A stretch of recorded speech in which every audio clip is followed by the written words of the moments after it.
Kwanza nimeshangaa sana, nimeshtuka baada ya jana kuona baadhi ya video za maafisa wa Yanga ambao mimi nawaamini sana. Wote namfahamu, nimetoka naye eneo moja, nimesoma naye shule moja, namfahamu weledi wake.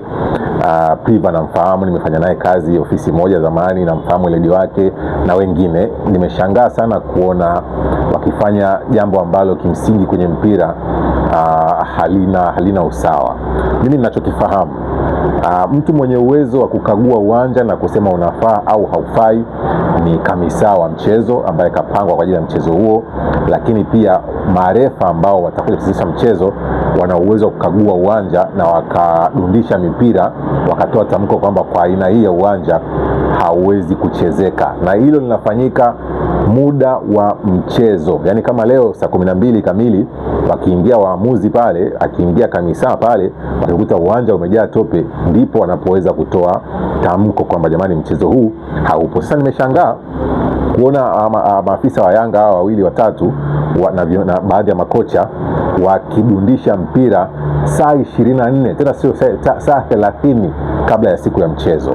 Maanake ni siku 1.5 kabla ya siku ya mchezo, wanauaminisha umma kwamba uwanja haufai, uwanja haupo, uwanja hauchezeki, dabi sidaraulike, kwenye siku ambayo sio ya mchezo, ni siku ya mazoezi. Lakini pia wakijaribu kuonyesha eneo moja, nilikuwa natamani sana wangezunguka uwanja mzima, watuonyeshe kwamba hapa katikati pako hivi, sababu hata akija kamisa kupima uwanja anazunguka uwanja mzima, kwamba golini mpira udundi, katikati ya udundi, pembeni ya udundi, kila mahali. Lakini kuonyesha eneo moja na kuchimba uwanja na kutuambia kwamba haufai, nadhani haikuwa sawa. Mimi ninachokiamini sana na nilishangaa jana kwa nini hawajachukuliwa hatua za pale pale, kwa sababu kwanza walionyesha wazi kwamba wanauharibu uwanja. Wao walikuwa hawatuonyeshi uwanja ulivyo mbovu, walikuwa wakiutifua uwanja makusudi. Nimemwona mmoja anaingiza mkono, anachimba tope anaonyesha, mwingine anapiga mateke matope anaonyesha, mwingine anafukua. Kumbuka sio siku ya mchezo, manake wenye uwanja wao wameuandaa uwanja wakiamini kwamba tumeweka mchanga hapa, tumeweka majani hapa, hadi kesho siku ya mchezo patakuwa sawa. Lakini wao wanatifua, wanakuambia uwanja ufai, kuna matope. Rai yangu ni nini? Kwanza nategemea Yanga wenyewe, uongozi wa juu ambao naamini ni watu weledi sana, watachukua hatua za dhati kwa wale maafisa ambao walikuwa wakijaribu kufanya lile tukio. Hiyo naitegemea. Isipotokea hivyo ni kinyume, lakini naitegemea kuona Yanga wakichukua hatua kwa watu ambao wamewachafulia brand ya timu yao. Lakini pili, nategemea kuona shirikisho la soka Tanzania likichukua hatua baada ya mchezo wa leo kwa maafisa wale ambao walikuwa wakionekana pale.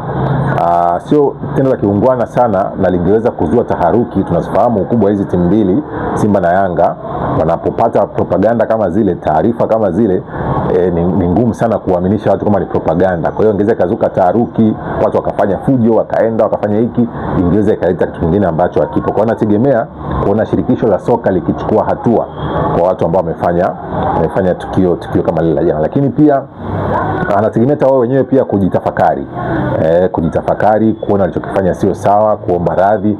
Wote tumeshuhudia uwanja usiku wakati Simba anafanya mazoezi, hakuna sehemu yenye matope, hakuna sehemu ina maji, uwanja unachezeka, Simba wanafanya mazoezi. Na bahati mbaya sana Yanga kwa makusudi au bila kukusudia, sijaona wakiposti picha zao za mazoezi zile official.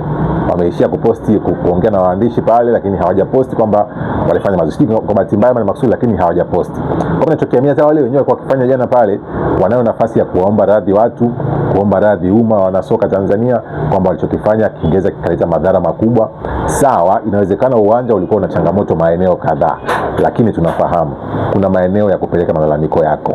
Shirikisho la soka lipo, bodi ya ligi ipo, wamiliki wa uwanja jeshi wapo pale, wenyeji wa mchezo wapo.